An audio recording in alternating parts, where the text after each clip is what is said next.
ne sont pas en train de décroître. Nos émissions ne sont pas en train de décroître. Et, conséquemment, depuis belle lurette, je dirais facilement depuis les années 2000, les scientifiques ont établi des budgets carbone pour aider les décideurs, nos premiers ministres, à prendre des décisions, savoir combien qu'on peut en brûler et ne pas dépasser ce seuil-là. À l'heure actuelle, il nous reste pour très peu d'années. Au même rythme, il nous reste pour entre 5 et 10 ans de consommation, si on ne veut pas dépasser le 2 degrés. Les scientifiques sont plutôt d'avis qu'on se dirige vers une trajectoire de 4 degrés d'augmentation planétaire pour 2100. 2100, c'est pas la fin, là. Il y a 2150, il y a 2200. Donc, la température planétaire pourrait augmenter de plus de 4 degrés. Et je porte à votre attention que depuis plus d'1 milliard d'années, jamais la température de la planète a évolué de plus de 5 degrés.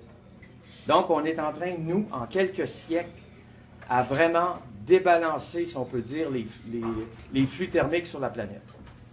Donc, il faut vraiment arrêter. C'est pour ça que le budget carbone, il est tel qu'on en a pour 7-8 ans, ou alors on diminue et on en a pour un peu plus longtemps. De l'ordre de 30 à 40 ans, guère plus. Il ne faut pas se faire d'idées. C'est pour ça que moi, je suis d'avis que là, il faudrait arrêter de forer, parce que si on fore, ensuite, il va y avoir des infrastructures, il va y avoir des pipelines, etc., là, il va y avoir des centrales, que ce soit pour traiter ces hydrocarbures-là, ou les centrales pour les brûler, ou enfin, puis nos automobiles, qui sont encore beaucoup de moteurs à combustion. Et il faudrait vraiment faire un peu comme la France, puis dire, les moteurs à combustion, on arrête.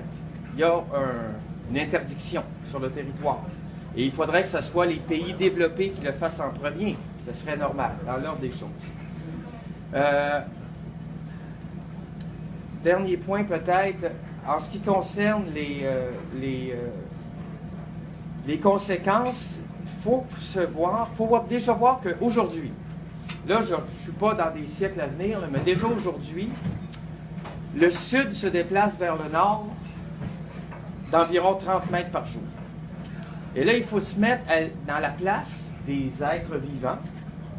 Et on se rend compte que les plantes, ça ne court pas comme ça. Il y a des espèces qui peuvent migrer, mais il y en a d'autres qui ne courent pas. Donc, ce qui risque d'arriver, c'est une dislocation des écosystèmes.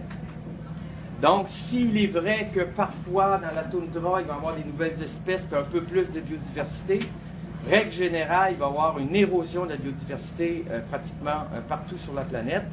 Et déjà, à partir de l'année dernière, il y a des zones qui sont devenues inhabitables sur la planète. Ça, c'est nouveau. Parce que quand tu vis, par exemple, en Arctique ou au Groenland, tu peux toujours s'habiller.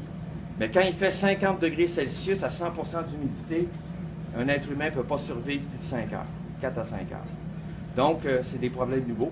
C'est juste pour vous dire que on parle beaucoup de l'érosion ici côtière, on parle de la montée des niveaux d'eau, mais c'est des conséquences qui sont telles que ça met notre survie en péril. Donc c'est pour ça qu'il faut arrêter de rigoler avec ça, là. Il faut vraiment être sérieux et passer à la voiture électrique. En tout cas, il faut éviter tout ce qui est gaz, pétrole et charbon. Merci.